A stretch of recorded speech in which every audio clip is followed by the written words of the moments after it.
I'll never forget the way the air shifted when my father cleared his throat. Thanksgiving dinner. Turkey untouched. Wine breathing. And him, smirking like a man rehearsing a victory speech. "We're selling the family business," he announced. Forks paused mid-air. My siblings grinned like children handed candy. Then he looked at me, directly, intentionally. "You're getting nothing." The words hit the table harder than any carving knife. But I didn't flinch. I just felt something lock into place inside me, quiet, precise, lethal. I smiled. "Dad? Who's the buyer?" He puffed his chest, the way he always did when he believed he was smarter than everyone else. "Everest Holdings," he said.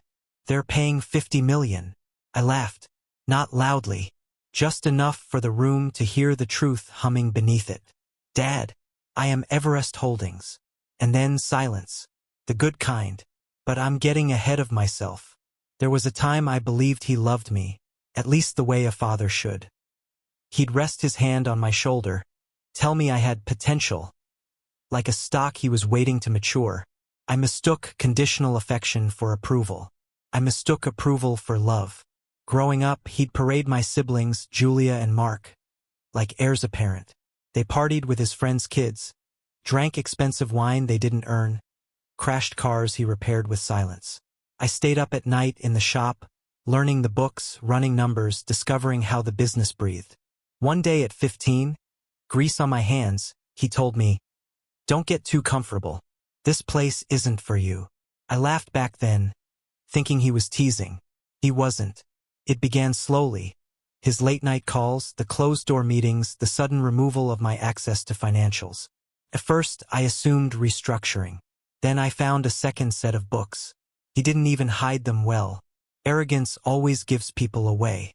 Money funneled out. Assets retitled. He was consolidating control and cutting me out in the process. The final confirmation came in the form of a voicemail not meant for me. My father's voice. "She'll get nothing. I'll make sure of it. She thinks she's smarter than me." I listened twice. Not for clarity, just to freeze the tone in my memory. That's when something inside me shifted. Not anger. Not grief. Just calculation. I knew two truths. My father respected power, not people. He underestimated me. A mistake with a high price. I didn't storm into his office. I didn't confront him with the books. I didn't even let him know I'd found everything.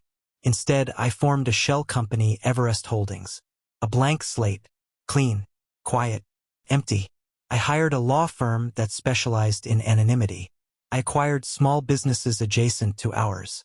Not big enough to draw attention, but enough to create a presence.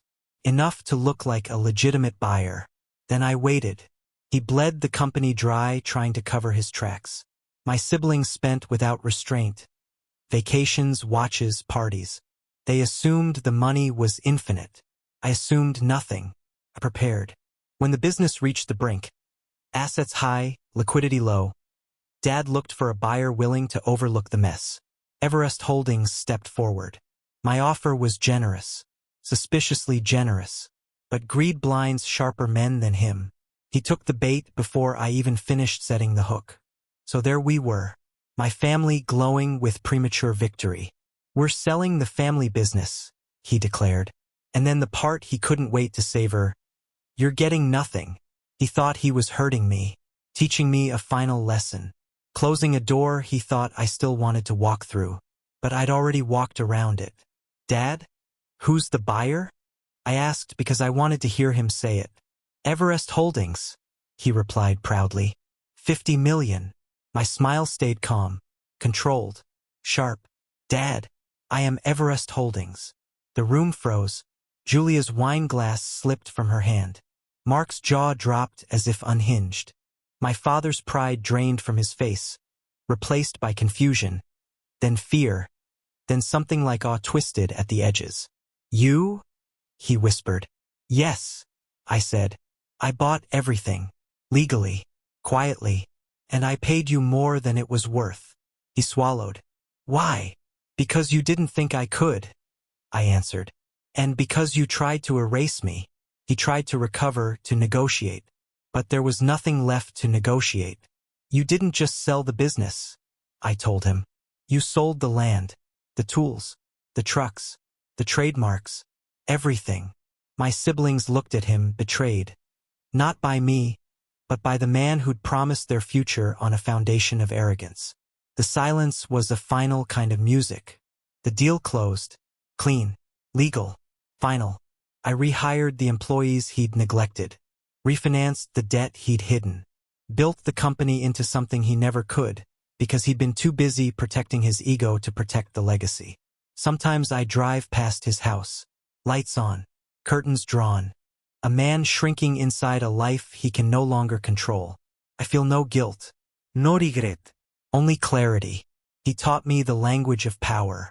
I just learned to speak it better. My revenge wasn't loud. It wasn't violent. It was inevitable. In the end, he was right about one thing. I do have potential. More than he ever imagined. And now I own everything he tried to take from me.